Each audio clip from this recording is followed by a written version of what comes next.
Olá, queridos, sejam bem-vindos a mais um encontro semanal aqui no canal A Bíblia na Minha Vida. É uma alegria estar falando com vocês para dar continuidade aqui ao nosso estudo trimestral. Olha aqui o nosso estudo, Lições de Fé no livro de Josué. E hoje nós vamos comentar aqui a lição de número 3, Memoriais da Graça. Se você ainda não tem esse estudo, entre em contato com a Casa Publicadora Brasileira. Aqui no Rio, o nosso contato comercial é o DDD 21 3872 7375. Esse é o nosso telefone fixo e o WhatsApp comercial. Então, para facilitar a você, envie uma mensagem e você será atendido pela nossa equipe. Você vai poder adquirir esse guia de estudo e outros mais que sejam necessários para você, para sua família, para os seus amigos. Quer um ministério interessante? Compre lições de escola sabatina para presentear amigos. Assim você vai motivar cada uma dessas pessoas a estudar a Bíblia. E assim você vai contribuir para que a nossa comunidade de estudos da Palavra de Deus, ela cresça e permaneça, porque somos uma escola bíblica mundial. Não é bacana? Amém por isso? Então, eu quero contar com você para esse objetivo. Amém? Vamos falar um pouquinho aqui sobre Memoriais da Graça. Nós vamos dar continuidade à história de Israel. O que está acontecendo aqui com o povo de Israel nesse momento? Capítulo 3 e 4 do livro de Josué. Eles estão ali se preparando para atravessar o Rio Jordão. E aí, como diz aqui o tema da lição, podemos extrair muitas lições de fé disso. Josué capítulo 3, versos de 1 a 5, já destaca aqui pelo menos 3 ordens que tinham como objetivo preparar o povo para esse momento. Elas estão relatadas aqui no verso 3, nós vamos ler o verso 3, 4 e 5 do capítulo 3, dizendo o seguinte: quando vocês virem que os sacerdotes levitas estão levando a arca da aliança do Senhor seu Deus, saiam também do lugar em que vocês estão e sigam a arca. Verso 4: contudo deixem uma distância de cerca de 1 quilômetro entre vocês e a arca. Não se aproximem dela. Dessa forma vocês saberão o caminho pelo qual devem ir, visto que nunca antes passaram por tal caminho. Josué disse ao povo: santifiquem-se, porque amanhã o Senhor fará maravilhas no meio de vocês. Nós podemos ver aqui pelo menos 3 ordens. Primeira, o povo deveria olhar para os sacerdotes. Por que olhar para os sacerdotes? Para que pudessem ser guiados no caminho em que eles deveriam andar. Olha só a importância, de um líder espiritual: guiar o povo. Segunda ordem, seguir a arca. O povo deveria seguir a arca. E aí vem a importância de você continuar na jornada. Seguir a jornada que está sendo proposta, Seguir a arca. Terceiro, consagrar-se, ou seja, santificar-se aqui, ó. Josué disse: santifiquem-se, porque amanhã vocês vão ver maravilhas. Então consagrem-se para esse momento. E é interessante que santificar aqui não era apenas um ritual externo, físico, mas era espiritual também.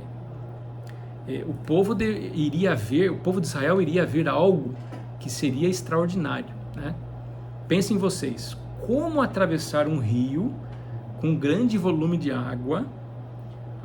Esse rio tinha de largura aproximadamente 1,6 km.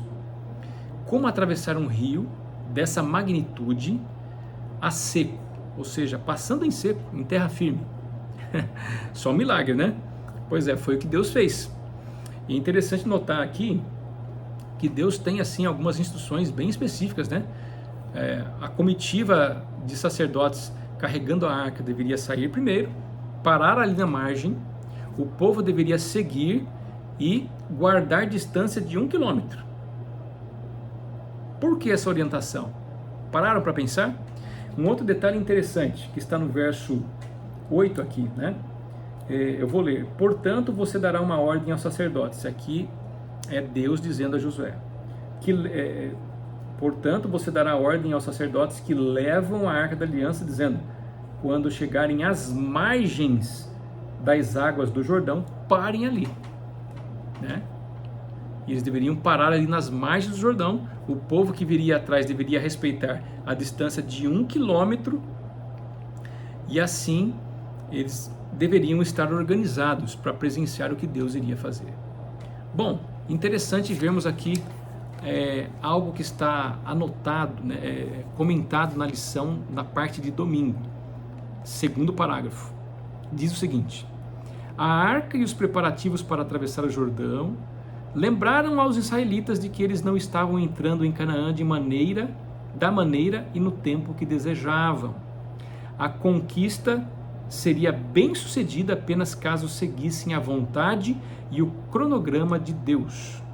O Senhor entraria em Canaã à frente dos israelitas como aquele que iria liderar a conquista.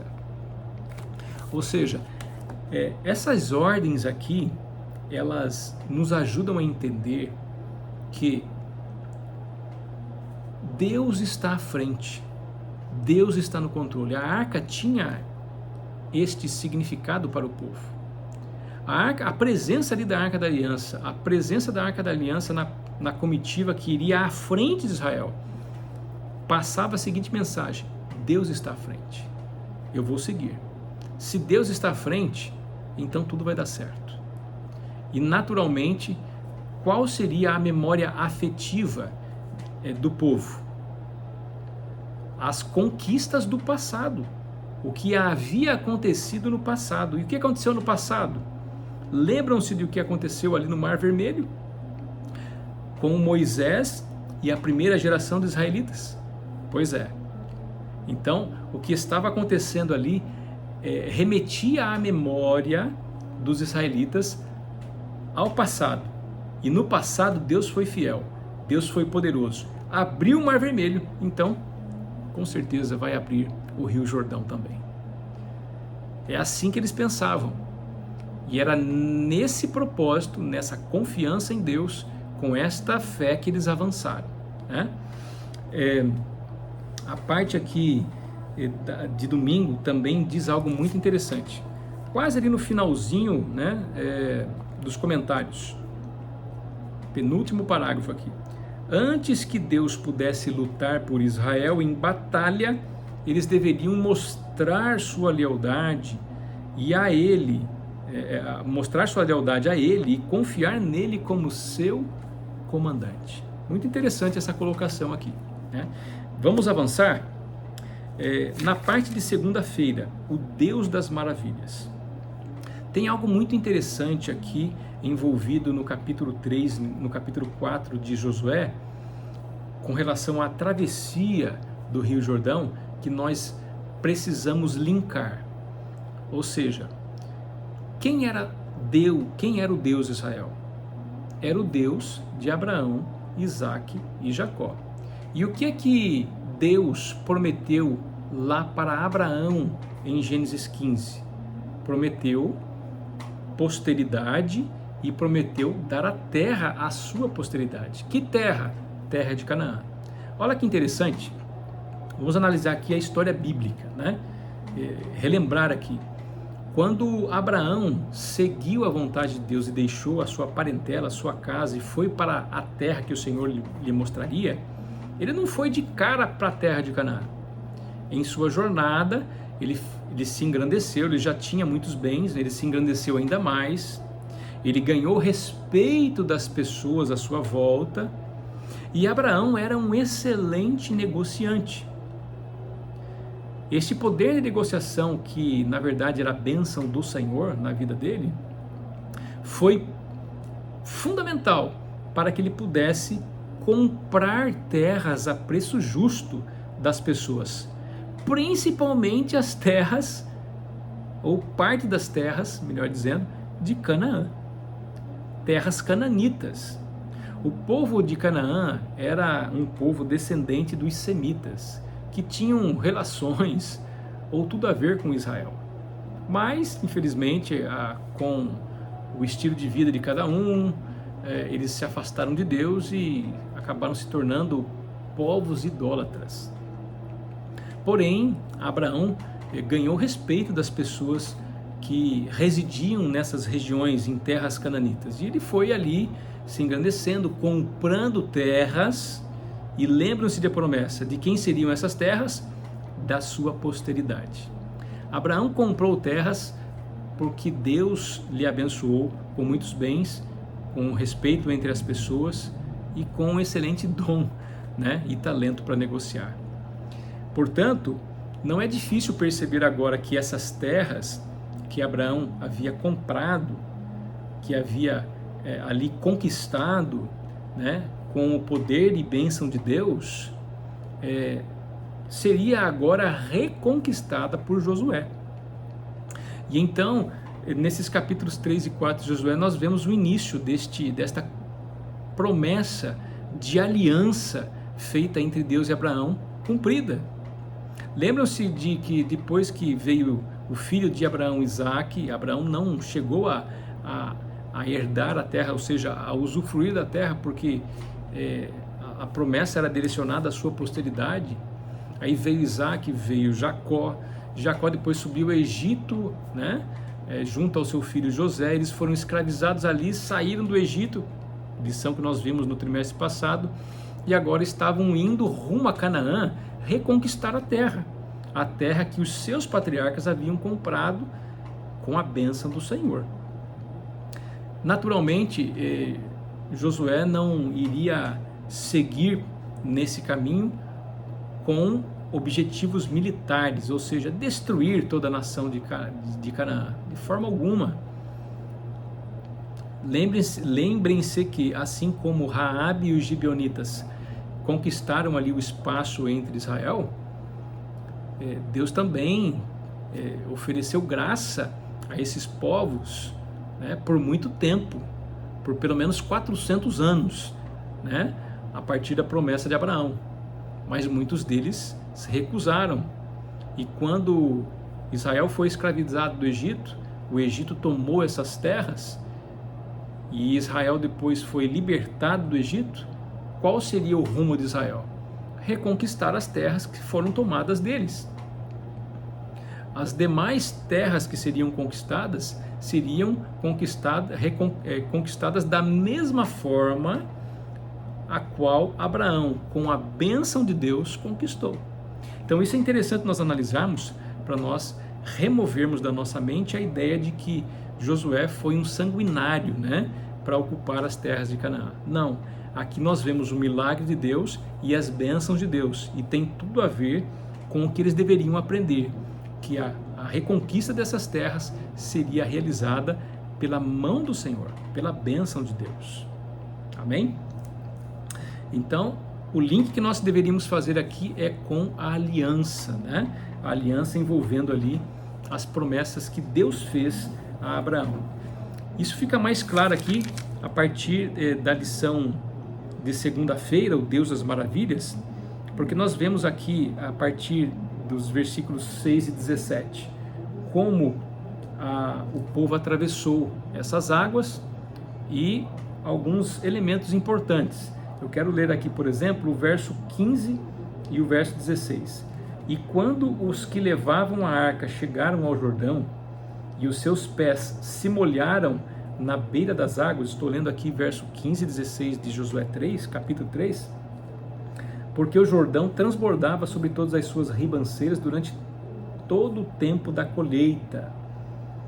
As águas que vinham de cima pararam de correr, levantaram-se num montão, numa grande distância, até a cidade de Adã, que fica ao lado de Sartã, e as águas que desciam ao mar de Arabá, que é o mar salgado, foram completamente cortadas. Essa palavra que eu queria que você gravasse, porque a palavra cortadas aqui, em hebraico, é karat. Karat também foi utilizada aqui para descrever no verso 13, olha só, quando as plantas dos pés dos sacerdotes que levavam a arca do Senhor Deus, o Senhor de toda a terra, tocarem nas águas do Jordão, elas serão cortadas, karat, a saber, as águas que vêm de cima e se amontoarão. Karat significa aliança. Esse termo cortadas ele se associa ao que aconteceu com Abraão lá em Gênesis, né? Lá em Gênesis 15, né? Em Gênesis 15, mais especificamente, versos de 8 a 21. Ali, na aliança que Deus fez com Abraão, ele escolheu 3 animais, os animais foram partidos ao meio e colocados ali as suas partes, uma de frente com a outra. No final da tarde veio o fogo do Senhor e consumiu o sacrifício, cortou ali o sacrifício, né? O mesmo termo utilizado aqui, karate, cortadas, foi utilizado ali em Gênesis 15 para descrever a aliança feita com Abraão, né? Os seus animais foram cortados, ou seja, em tudo isso nós vemos o Senhor à frente, né? E lembre-se da ordem. Por que os israelitas deveriam seguir os sacerdotes com 1 quilômetro de distância? Porque quando eles chegassem na beira ali do Jordão, os seus pés tocassem a águas, o rio iria se abrir. O rio iria se abrir. Foi exatamente o que aconteceu, né? As águas foram cortadas. Naquele momento, a promessa a promessa de Deus foi ratificada, né? Seria cumprida, ou se iniciaria o processo de cumprimento das promessas feitas a Abraão lá atrás. Olha o paralelo interessante que a gente precisa fazer aqui. Dando continuidade, nós podemos aprender a seguinte lição aqui, né? Desse link todo feito com Gênesis 15. Deus, o Deus da aliança, queridos, o Deus da aliança não conhece impossibilidades, né? Esse era um memorial que os israelitas deveriam estabelecer. O Deus da aliança não conhece impossibilidades. E nos livros de Salmos, por várias vezes, os salmistas lembram desse fato aqui do Jordão, né? Salmos 72, verso 18, né?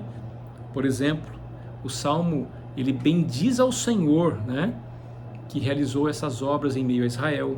Salmo 86, 10, o salmista enaltece a Deus por realizar o que ele fez. Salmo 9:1, o salmista louva a Deus pela mesma razão. Salmo 96, verso 3, né? O salmista anuncia as obras maravilhosas de Deus. Ou seja, o Deus da aliança não conhece impossibilidades. E aí, essa é a lição para a nossa vida. O nosso Deus, queridos, o nosso Deus não conhece impossibilidades. Confiar nele é a melhor escolha que fazemos para a nossa vida. Amém? Dando continuidade, vamos avançar aqui para a parte de terça-feira. Lembre-se, aí eu faço uma pergunta para vocês, né? Até o momento aqui, ainda a gente não viu qual foi o memorial físico ali que Josué e o povo de Israel construiu. Nós vamos ver agora a partir do capítulo 4. Capítulo 4 de Josué, você que está ali com a sua Bíblia aberta, talvez você vai ver o tema aqui, né? O enredo da história. As 12 pedras tiradas do meio do Jordão. Aí o verso 2 diz o seguinte: escolham 12 homens do meio do povo, um de cada tribo, e ordenem que tirem 12 pedras do meio do Jordão, do lugar onde os pés dos sacerdotes ficaram parados, e que levem essas pedras e as depositem no lugar em que vocês irão passar a noite. Essa foi a ordem, outra ordem que Josué deu ali aos homens, aos 12 homens, né? Ou seja, os representantes das 12 tribos de Israel. E essas pedras deveriam ser tiradas do meio do Jordão. Por que do meio do Jordão? Porque tinha todo um significado, né? Lembre-se que eles estavam passando pelo meio do rio a seco. Então esse amontoado de pedras que eles fariam posteriormente, um monumento de pedras, deveria servir de sinal, né? De lembrança. Essa palavra sinal aí, em hebraico, é ot, né? Que foi utilizada aqui por Josué no capítulo 4, no verso 6. Ou seja, o propósito das pedras era se tornarem um sinal, né? Que frequentemente é associado à palavra ot, né? Sinal, frequentemente associada à palavra maravilha, pode se referir aos feitos, né, ou aos atos milagrosos de Deus. É o que diz aqui o comentário da lição, na parte de terça-feira. E aí tem uma pergunta muito interessante aqui, que está no final da lição, né? Quais são alguns dos memoriais pessoais que marcaram sua caminhada com o Senhor e ajudam a lembrar-se do que Ele fez por você? E eu, com muita alegria, digo a vocês que, sabe qual foi um monumento, um memorial significativo para mim, na minha vida? Foi o meu batismo. Quando eu fui batizado nas águas, batismo, ou seja, afundado nas águas completamente, e depois levantado, ou seja, simbolizando morte para os pecados e ressurreição para uma vida em Cristo, foi o dia mais feliz da minha vida. Foi o dia mais feliz da minha vida.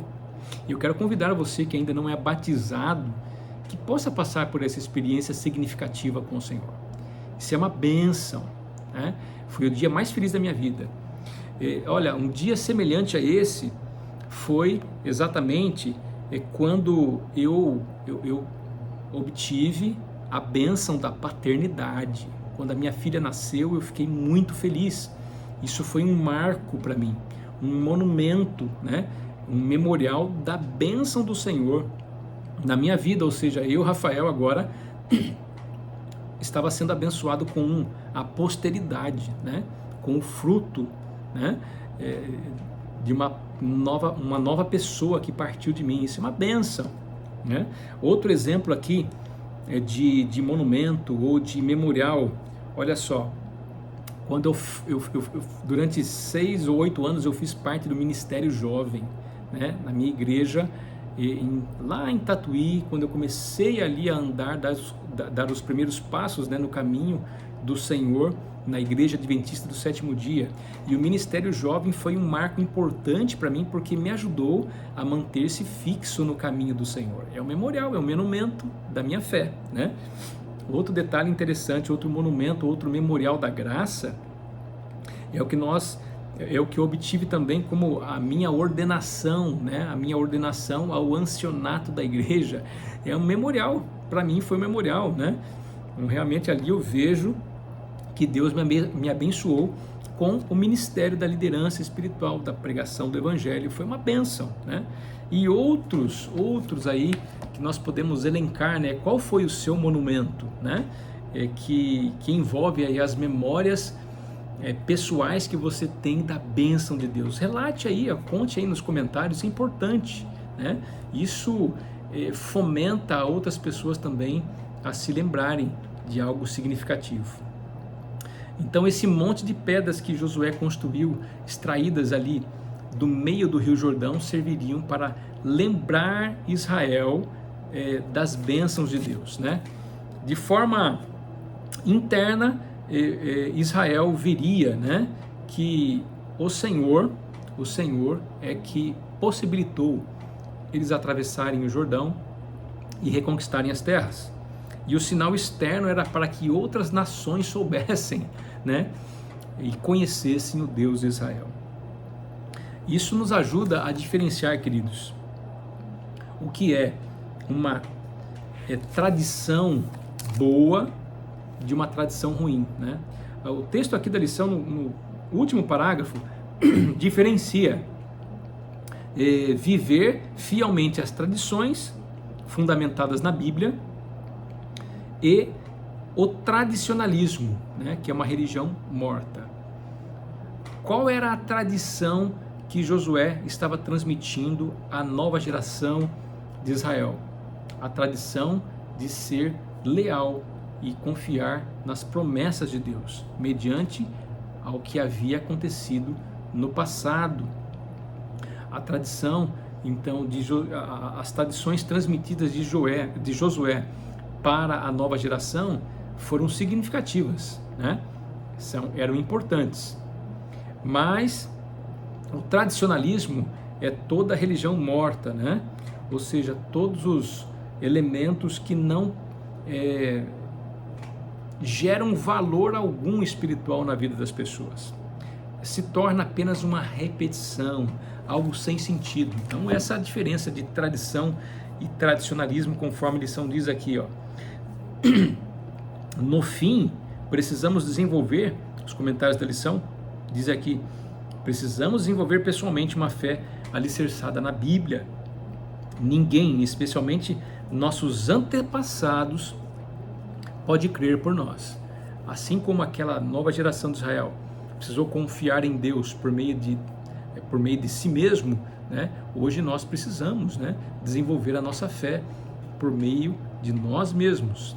Embora tenhamos ali que olhar, podemos olhar para o passado e ver a fé dos nossos pais, né, e herdar os valores e a tradição deles, nós precisamos desenvolver a nossa fé, porque senão tudo o que recebermos vai se tornar um mero tradicionalismo e não uma boa tradição.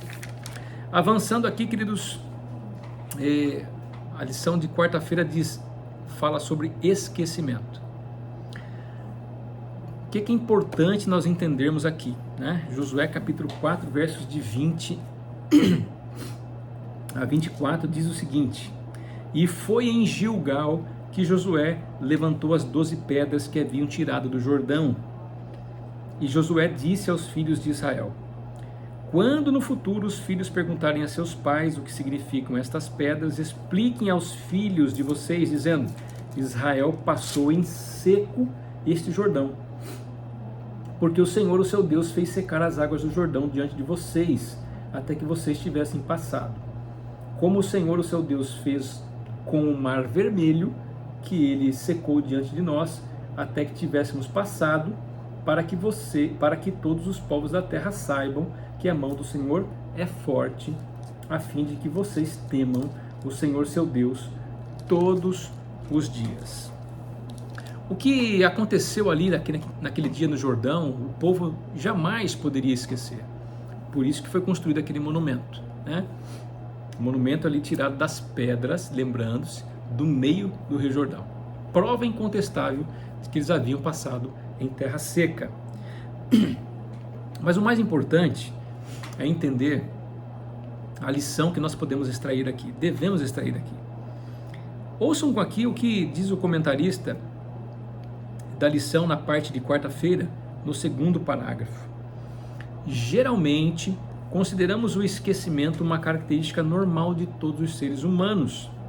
No entanto, esquecer-se no sentido espiritual pode levar a consequências sérias. Aí diz aqui mais no terceiro parágrafo: mesmo hoje, se quisermos manter nossa identidade como um povo que possui um chamado e missão peculiares, teremos que criar ocasiões para renovar nossa memória espiritual individual e coletiva. Aí eu pergunto para você: o que podemos fazer para que nossas memórias da graça de Deus não sejam perdidas ou esquecidas e nós possamos conservar a nossa identidade missionária e cristã? O que podemos fazer? Coríntios aqui, capítulo 1, versos de 11 a 24 e 25, João, capítulo 14, verso 26, nos ajudam a entender isso, tá? Se nós lermos ali 1 Coríntios, eu vou abrir aqui a Bíblia em 1 Coríntios, tá? Capítulo 11, versos 24 e 25, nos dizem algo fundamental. Olha só o que o apóstolo Paulo diz: e tendo dado graças, o partiu e disse: isto é o meu corpo, que é dado por vocês. Façam isto em memória de mim. Do mesmo modo, depois da ceia, pegou também o cálice, dizendo: este cálice é a nova aliança do meu sangue. Façam isto todas as vezes que o beberem em memória de mim. Do que Paulo está falando aqui?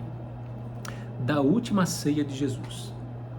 Então, os rituais ou a cerimônia da Santa Ceia é um importante memorial que nos ajuda a não esquecer as nossas origens cristãs.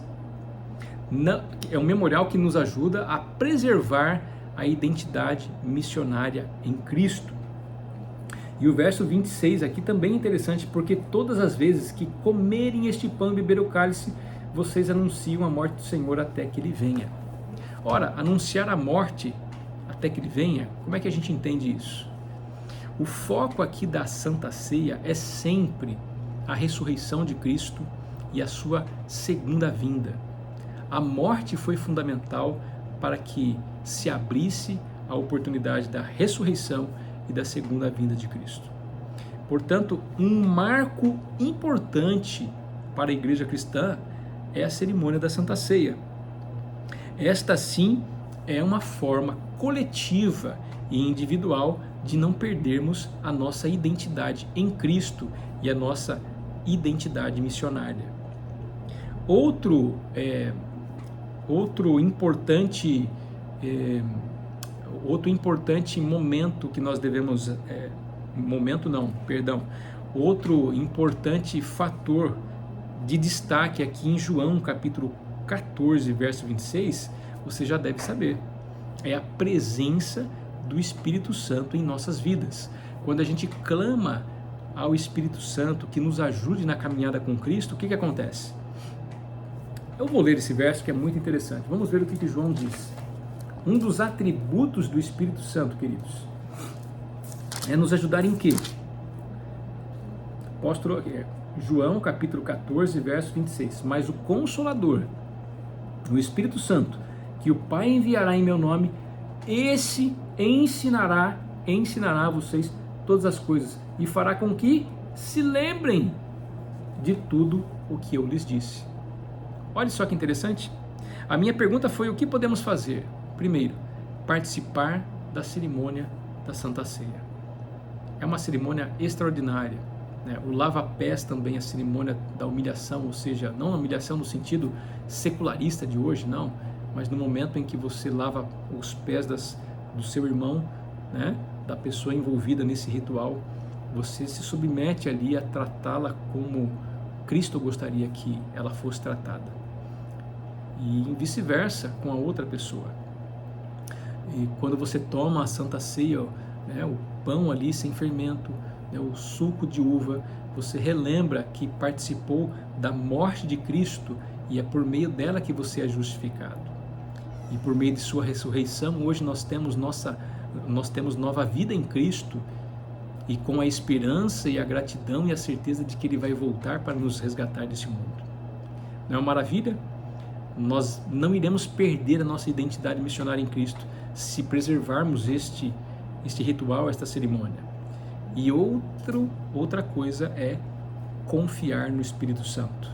Suplicar ao Espírito Santo que nos ajude sempre a nos lembrar do que nós aprendemos aqui com a Bíblia, a praticar aquilo que aprendemos. Muito praticar e o exercitar nos ajuda a sempre manter, né, a perspectiva espiritual da Bíblia em nossa vida presente. E outras coisas que nós podemos fazer é ensinar os nossos filhos, a nossa posteridade, no caminho do Senhor, usando a Bíblia, usando um devocional, usando a experiência prática. Olha só, é promover, né? Promover ali uma escola bíblica, um estudo bíblico, promover um pequeno grupo, né?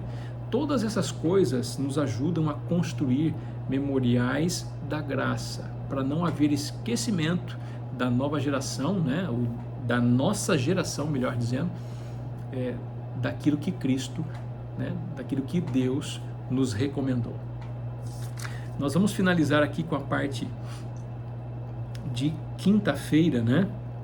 A parte de quinta-feira, ela nos traz aqui um padrão muito interessante. Vejam só, no passado, ali com Moisés, o povo passou o Mar Vermelho. A experiência do Mar Vermelho abriu uma nova experiência de vida para os israelitas. Qual é o paralelo que nós podemos fazer aqui? Mar Vermelho, batismo. O batismo é uma experiência nova de vida. Jordão, qual que é o paralelo aqui? Batismo. O batismo por meio do Jordão foi uma experiência nova para a segunda geração de israelitas. Então a primeira geração dos israelitas teve uma experiência nova por meio do Mar Vermelho, por meio de um batismo. A segunda geração dos israelitas teve uma experiência nova por meio da travessia do Jordão, um batismo. Então o que nós podemos analisar aqui? Se a gente começar a estudar mais profundamente esse assunto, nós vamos ver que, olhe bem o padrão. Primeira geração dos israelitas, saída do Egito, ida ao deserto, batismo nas águas do Mar Vermelho e jornada rumo a Canaã. Segunda geração dos israelitas, saída ali do deserto, né? Batismo no Jordão, rumo e jornada rumo a Canaã. Esse padrão não é semelhante em nossa vida? É semelhante. Quando nós saímos do Egito, o Egito, que é um símbolo do pecado, e atravessamos o deserto, as agruras de nossa vida, para descer ao batismo, que é uma novidade de vida para todos nós estamos seguindo o padrão. E o que nós estamos fazendo depois disso? É rumando ou seguindo rumo a Canaã celestial, a nova terra que Deus está preparando para todos nós. Ou seja, assim como o povo de Israel, o próprio Elias, né, a lição fala aqui de Elias e Eliseu, né, a experiência de Elias e Eliseu também obedece ao mesmo padrão, né? O próprio Jesus, né, e nós cristãos hoje temos o mesmo padrão o qual os nossos antepassados tiveram. Saída do Egito, saída do pecado, a travessia do deserto, ou seja, experiência de fé, de renovação, batismo, ou seja, nova vida e jornada rumo a Canaã. É muito interessante a gente ver esses elementos porque realmente nos ajudam a confiar que estamos no caminho certo. Por fim, existe aqui algo interessante para nós comentarmos na parte de sexta-feira. Nem tudo foi uma experiência de flores e rosas em Israel. Depois que eles se fixaram ali, se estabeleceram em Canaã, o que aconteceu? Tempos depois, eles acabaram se afastando de Deus. Por quê? Porque eles haviam se esquecido do seu memorial da graça. O livro aqui, o Comentário Bíblico Adventista, no volume 2, na página 1096, diz o seguinte: estudem cuidadosamente as experiências de Israel em sua viagem para Canaã. Estudem o 3º e 4º capítulos de Josué, que registram o preparo deles para cruzar o Jordão e sua passagem pelo rio para entrar na terra prometida. Precisamos manter a mente e o coração preparados mediante a renovação da memória com lições que o Senhor ensinou ao seu antigo povo. Assim fazendo, os ensinos de sua palavra serão para nós sempre interessantes e impressivos, como ele desejava que fossem para eles. Então, estudar os capítulos 3 e 4 de Josué é uma recomendação para os cristãos modernos não se esquecerem como Deus agiu no passado. E aí o livro Testemunhos para a Igreja, da autora Ellen White, na página 530, diz algo muito interessante. O Israel moderno está em maior perigo de esquecer-se de Deus e ser levado à idolatria do que o antigo povo de Deus. Muitos ídolos são adorados mesmo entre os professos observadores do sábado. Se existe um padrão, queridos, que nos eleva para junto de Deus, existe um padrão que nos distancia de Deus. Qual é esse padrão? Esquecimento da graça, apostasia e perda de identidade. Eu tenho certeza que você não quer seguir este segundo padrão, mas o primeiro, que nos eleva ao Senhor.